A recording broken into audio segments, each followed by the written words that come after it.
A festa de Pêssah está associada com a libertação e a desconexão com todos os elementos e forças impuras que se encontram no Egito. Neste sentido, a Torá, conhecida como Pentateuco, dá uma ordem direta para o seu povo dizendo que eles deveriam limpar suas residências e tirar todo o alimento derivado de hametz, assim como o próprio hametz de suas casas. E aqui há muita profundidade.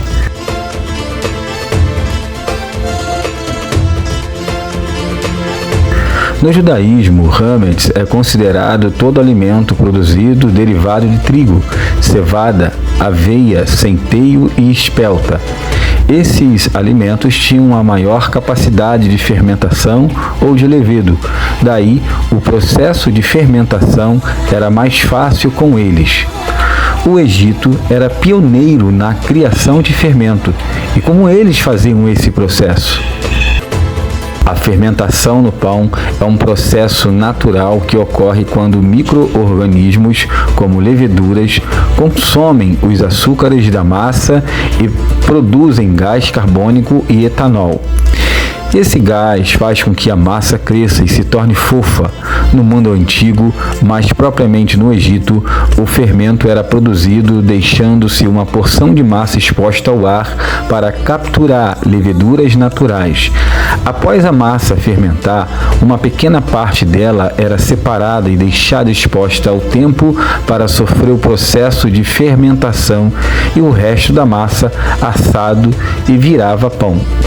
Quando uma nova massa era feita, usava-se o que sobrou da massa anterior, ou melhor, o que havia sido separado para fermentar, e adicionava-se a nova massa que passava pelo processo de fermentação, e antes de assá-la, uma parte era separada para transformar em fermento. Esse processo era contínuo, de forma que a massa nova sempre tinha elementos da massa antiga. Assim, o último pão sempre estava ligado ao primeiro. A ordem de Deus estabelece que este fluxo contínuo deveria ser rompido. É claro que no nível Pshat, ou seja, no nível simples de interpretação, o hametz dessa massa apontava para o Yetzer Hara, a inclinação do mal. Assim como o próprio pecado, nós trouxemos a imagem do pecado de Adão.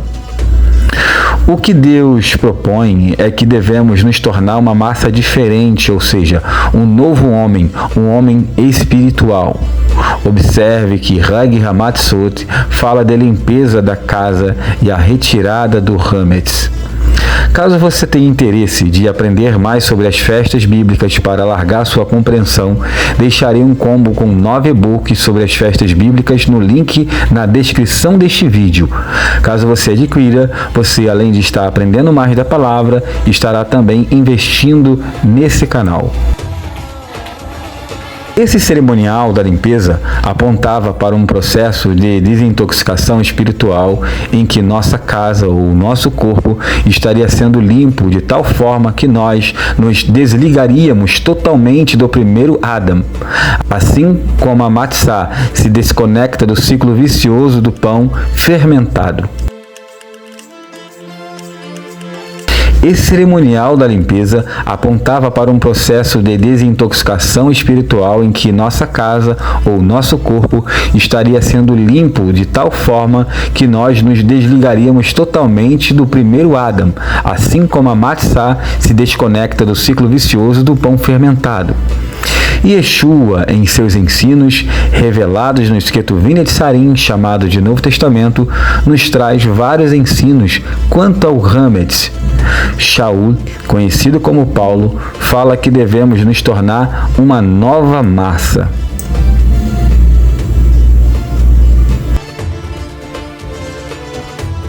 Shaul está dizendo que, ao nos ligarmos a Mashiach e Yeshua, nos desligamos da massa antiga, ou seja, não devemos mais ter a imagem do primeiro Adão, assim como não ter relações com as forças impuras do Egito.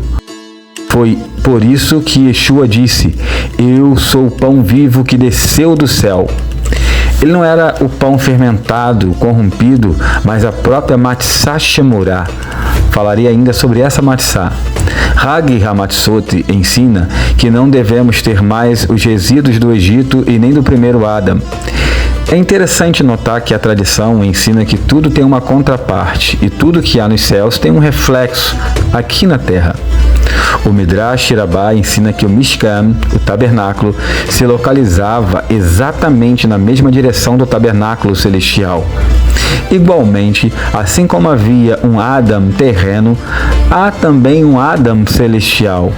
Este Adam celestial, chamado de Adam Hakidmon, é também muitas vezes identificado como Zeir Anpin, ou ainda o pilar do meio descrito na Kabbalah, e ele também é chamado de filho. Algo curioso sobre essa matzá é que ela é chamada no judaísmo de matzá shemurah, uma matzá especial que é quebrada e partida em 3 partes. Neste aspecto, essa matzá pode apontar para as qualidades de Chabad. Chabad é um acrônimo para Pai, Filho e Ruah, segundo consta nos textos cabalísticos.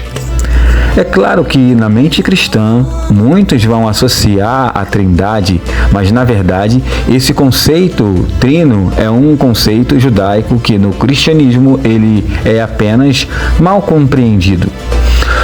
Outro fator importante sobre a Matzah Shemurah é que uma das 3 partes é escondida e apenas no final da festa ela é encontrada pelas crianças. Isso aponta para o fato de que Mashiach se manifestará no fim. Essa redenção final é descrita em Shemot, Êxodo, quando o texto diz: portanto, dize aos filhos de Israel, eu sou o Senhor que vos tirarei de debaixo das cargas dos egípcios e vos livrarei da servidão e vos resgatarei com o braço estendido e com grande juízo. Êxodo 6, verso 6. É de consenso entre os comentaristas judeus de que este texto se refere não apenas à redenção daquele momento, mas uma redenção futura que culminará com a era de Mashiach. O fato curioso é que este texto se encontra dentro de uma porção da Torá que significa ver, pois neste período o véu que separava o mundo físico dos mundos espirituais foram retirados e a presença divina podia ser vista de forma palpável. Isso sugere que na era messiânica a presença do Criador será revelada de tal forma como nunca jamais foi vista. Essa revelação se dará por meio de Mashiach e Yeshua, o nosso Messias. Atualmente Israel está no exílio. O exílio é chamado de Galut. Aguardamos a redenção. Essa redenção é chamada de Geulah. A diferença entre essas 2 palavras é apenas a letra Aleph. Logo, Yeshua é o Aleph oculto, é a matzá escondida, chamada também de Afikoman, encontrado apenas pelas crianças. Ele mesmo disse, Ani ha'Aleph ve'Hatav, eu sou o Aleph e o Tav. Nas Bíblias em português diz eu sou o Alfa e o Ômega, mas no contexto judaico Yeshua disse ele é o Tav, Aleph e Tav. Note que a Matzah Shemurah é um pão especial. Este pão é quebrado na noite de Pessa e repartido entre as crianças.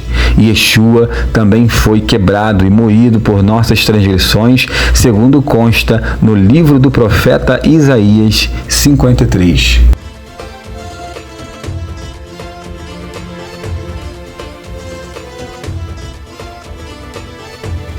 Uma das partes da matzá que é quebrada é chamada de Afikoman. Essa matzá é escondida dos olhos dos que estão à mesa. Atualmente, há um grupo muito grande de pessoas que creem em Yeshua, mas não estão à mesa. São impedidos de se sentarem à mesa por conta do testemunho que dão sobre Mashiach. Judeus messiânicos e nazarenos de todo o mundo, além de cristãos, são tratados como idólatras por vários rabinos ortodoxos que atualmente atacam os textos Netzarim e o próprio Yeshua. Eles não aceitam na comunidade ortodoxa porque creem em Yeshua.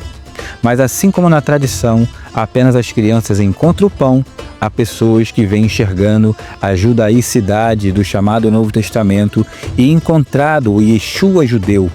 Esses grupos têm enxergado o judeu por baixo das vestes do Jesus romanizado e compreendido o mistério de Yosef no Egito. No entanto, assim como Yosef esteve ocultado no Egito, se faz necessário que Machia também cumpra essa profecia e se vista do mundo que o adotou para ensinar moralidade aos gentios, até o momento em que ele de fato revelará sua verdadeira identidade à humanidade, surpreendendo a judeus e cristãos.